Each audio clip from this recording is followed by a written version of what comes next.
The Holy Gospel according to John. Glory to you, O Lord. After this, Jesus went to the other side of the Sea of Galilee, also called the Sea of Tiberias. A large crowd kept following him because they saw the signs that he was doing for the sick. Jesus went up the mountain and sat down there with his disciples. Now the Passover, the festival of the Jews, was near. When he looked up and saw a large crowd coming toward him, Jesus said to Philip, "Where are we to buy bread for these people to eat?" He said this to test him, for he himself knew what he was going to do.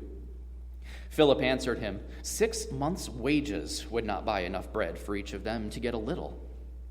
One of his disciples, Andrew, Simon Peter's brother, said to him, "There is a boy here who has 5 barley loaves and 2 fish. But what are they among so many people?" Jesus said, "Make the people sit down." Now there was a great deal of grass in the place, so they sat down, about 5,000 in all. Then Jesus took the loaves, and when he had given thanks, he distributed them to those who were seated, so also the fish, as much as they wanted. When they were satisfied, he told his disciples, "Gather up the fragments left over, so that nothing may be lost." So they gathered them up, and from the fragments of the 5 barley loaves left by those who had eaten, they filled 12 baskets. When the people saw the sign that he had done, they began to say, "This is indeed the prophet who is to come into the world." When Jesus realized that they were about to come and take him by force to make him king, he withdrew again to the mountain by himself. When evening came, his disciples went down to the sea, got into a boat, and started across the sea to Capernaum. It was now dark, and Jesus had not yet come to them. The sea became rough because a strong wind was blowing. When they had rowed about 3 or 4 miles, they saw Jesus walking on the sea and coming near the boat, and they were terrified. But he said to them, "It is I. Do not be afraid." Then they wanted to take him into the boat, and immediately the boat reached the land toward which they were going. The Gospel of the Lord. Praise to you, O Christ. Please be seated.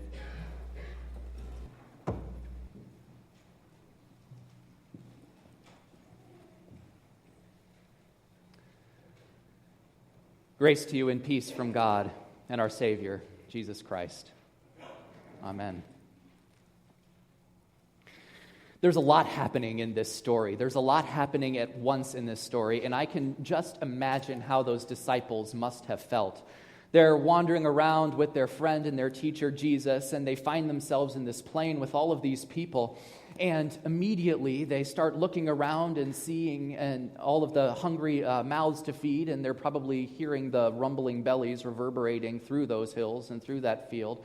And they start wondering, how are we gonna get these people fed? And sure enough, moments later, they look around and they see that these people have actually been fed. They're not all quite sure how it happened. You know, they saw the boy with 5 loaves and 2 fish. And they also may wonder, well, maybe everybody had a little something in their pockets. Maybe a few people were sitting there eating grass. Maybe a few people figured that they just weren't as hungry as they seemed to be at the beginning of it. But they figure, wow, that's pretty neat. Everybody got fed. We were with Jesus. It seems like this is just a glorious miracle. And they left feeling pretty good. They weren't quite sure what was going on, but they knew it was a good thing. They took a moment there. They're rowing back across the Sea of Galilee. You know, they're on their high. They're feeling great. They're marveling at this mystery of Jesus. And all of a sudden, they see Jesus wandering next to the boat in the middle of the sea, next to a boat that they had already spent, a good amount of time rowing, 3 miles, 4 miles out.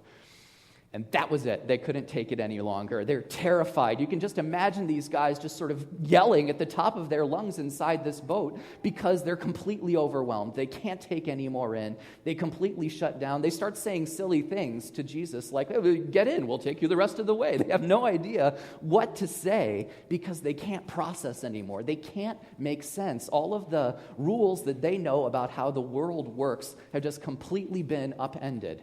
They've seen 5,000 people be totally fed by what they could figure was only a few loaves and only a few fish. And then sure enough, they see a man walking on water. And if any of you have been to swimming lessons, if any of you have brought a young child to swimming lessons, you know that it is not that easy to get from one place to another when you're on water. Now, some of us may read this story and we may figure, wow, that's really incredible. There's a lot of great stuff happening. This is a wonderful story. I am totally satisfied. And then you shut the Bible and you put it aside and you think, wow, that was great. I feel really inspired by Jesus today. But I think if that's the place that you stop with this story, that you just end with amazement and you just sort of chuckle to yourself, boy, how'd they get fed? Or just laugh to yourself, boy, he walked on water. I think you're missing that key part of the story where Jesus walks into those people's lives and into the midst of what was happening and completely challenges everybody's assumptions about how the world works and what can happen. Jesus completely upends the program for life that all of these people expected. They expected 5,000 people to go hungry that day. They expected that they would be alone as they made their way across the Sea of Galilee. And sure enough, in the midst of those expectations, Jesus gets in there and meets them and shows them that they're completely wrong. That they're focusing not on the possibility, but they're focusing on how, nothing else can really happen. They're focusing on the way they think things are rather than the way things can be. And you pay attention to what these disciples are saying to each other just before this miracle happens, and you can see that they're acting much in the same way that you or I would. There's the one disciple who goes up to Jesus, and Jesus, says to them, "How are we going to feed all of these people?" And Philip says, well, 6 months' wages wouldn't take care of that. He's not even trying to figure it out. Philip's just saying, no way, right from the get-go. Not going to happen. If all of us went to work every day from 8:30 to 5 for the next 6 months and collected our wages and saved and ate peanut butter sandwiches every day to make up for it, still, this crowd of people could not be fed with the wages that we could put together. Not going to happen. No way. Well, then Andrew comes along, and he's trying to be more helpful. He looks around, and he's just like, that kid has 5 loaves and 2 fish. He's trying to make it work, right? He sees that there's a little bit of food in the crowd, and he doesn't quite know how it's going to happen, but he knows that something could happen. He knows that, well, maybe it's Jesus, maybe something can happen, maybe we're all going to have a really small crumb, but something will work. Both of those disciples are getting us ready to see where that true miracle happens. And it's not because those disciples start spreading out and distributing loaves and fishes to everybody in the crowd. After they've sort of done their bit and played their part, they step back and they see the true miracle happen, which is when Jesus grabs those loaves and when Jesus grabs those fish and when Jesus says a prayer of thanksgiving to God, and then Jesus goes person to person to person to person to person, distributing exactly what they need, distributing from that tiny little morsel of food exactly the thing that fills their bellies and fills their hearts and fills their souls. Jesus takes that little bit that's been set aside for all of us, this little bit that we all share, and multiplies it so that it's enough. And that completely upsets every assumption that we might have about the way things fit together and the way that the world works. Because when we feel depleted, we assume that we're going to stay depleted. When we look around and we see that there isn't much or there isn't enough, we become overwhelmed and we stay in exactly that spot. There won't be enough. There can't be enough. But Jesus comes into that moment where we think that there won't be and there can't be and multiplies it. And it doesn't happen only with food. It doesn't happen only with little morsels and little bread. It also happens when our stores of hopefulness almost go down to the bottom. In those moments of our life when we feel like our stores for what we can see as a possibility is just going down and down and down and down and down until it seems like there's nothing left at all. Even in that moment, Jesus walks in and looks at that little tiny morsel of hope that's still nestled right at the bottom of our barrel and multiplies that. Or say you're feeling that your faith levels are about down to the bottom and nearly depleted, where you hear a story and you think it's a miraculous one, but you're not quite sure what it connects to or how it could be real, or you're looking around and you wonder just how any of this could fit together for the good, or how any of this can make sense, and your faith stores are going down and down and down and down. And Jesus walks into that moment and takes that morsel, that little bit where you think that there's barely anything left, and multiplies it, and builds it, and grows it. See, Jesus is in the business of taking something that looks like nothing and making everything with it. We know this from the book of Genesis. Early on, it starts with nothing. There's just rolling waters and undefinition. There really isn't anything to grab hold of, but God creates all of creation out of that little bit of morsel of possibility, and the same work keeps happening through Christ. And each of us going down into the bottoms of our barrels and finding that little bit of hope and that little bit of possibility and that little bit of faith and that little bit of bread, and turning it into exactly what each of us needs.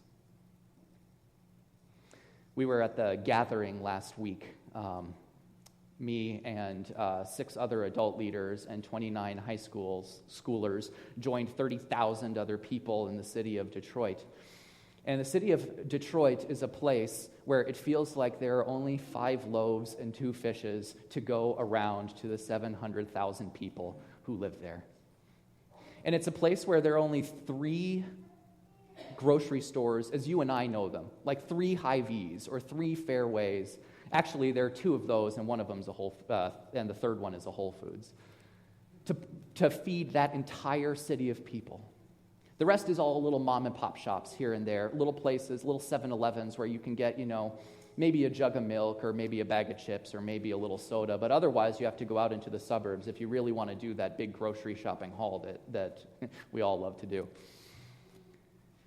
It's a city where you could almost feel that we were in a loaves and fishes situation. But it's the loaves and fishes situation before Jesus starts getting to work and grabbing the loaves and grabbing the fishes and getting them out to everyone. But something miraculous happens when you gather around and you sort of put together what you have and you let Jesus multiply those loaves and those fishes. Because all throughout that week, in the midst of so much chaos, and there was certainly chaos, try to move 30,000 people through streets in a city that isn't used to it, and you'll realize why I had to hold a lightsaber up in the air so that everybody knew at least what direction to go into. I should have brought it today so you could believe me, but there really was a lightsaber. Or when you're trying to figure out how to feed people, and one day you give thanks for the fact that you made reservations in advance, and another day you're sitting out on the stoop for an hour and 45 minutes waiting to get into a restaurant that you didn't get into in the last point. It just doesn't seem like in the midst of that chaos too much is going to happen. But in the midst of that chaos was that bit of hope and that bit of faith that got multiplied. And sure enough, each day, 10,000 of that group of 30,000 went into the city and went into the suburbs and cleaned up gardens and cleaned up alleys and cleaned up all those messy places and provided that little hope multiplier that Christ gives through each of us. And it happened again on the next day, and it happened again on the next day. And when we gathered each evening at 8 o'clock, 7:30, for all of those thousands of people to gather in, there were some of us whose faith stores were all the way down to the bottom. There were some of us whose hope stores were all the way down to the bottom. But, in that room, there were at least a few people who had that faith that was fired up and inspired and ready to be multiplied. And sure enough, at the end of that trip, if you started down here at the bottom, Christ made his way through that crowd and started distributing loaves and started distributing fishes and filling up that whole space with a renewed sense of possibility and a renewed sense of hopefulness and a renewed sense of love. And that's the kind of thing that you may not have expected. You may not have expected that there could have been a difference made. You may not have expected that gardens could have been cleaned up. You may not have expected that alleys could be tidied up from all of the overgrowth and all of the garbage that have been put in there. But you know what? Jesus defies our expectations and upsets our assumptions. And Jesus doesn't do these miraculous things only so that we can be amazed, only so that we can close the book and think, wow, that was a really amazing story. Not at all. Jesus gets us to keep that book open and keep on writing new chapters and new pages of loaves and fishes that are distributed over and over and over again.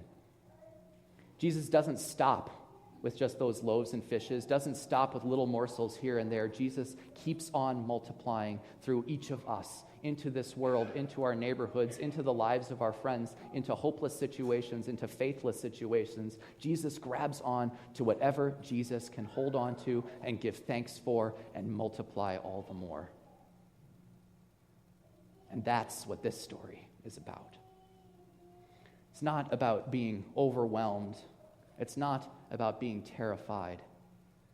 But it's about Jesus walking into our lives and shocking us with the amazing revelation that things can change and love is real and hope is right here with us.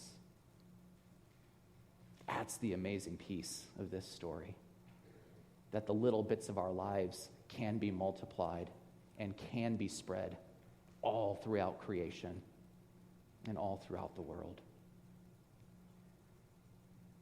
It's an amazing thing. It's a shocking thing that Jesus can do all of that. But we have to get past that first moment when we think 6 months' wages couldn't feed any of these people. And we have to recognize when Jesus says to us, how are we going to feed all these guys? That he's challenging us to do that work.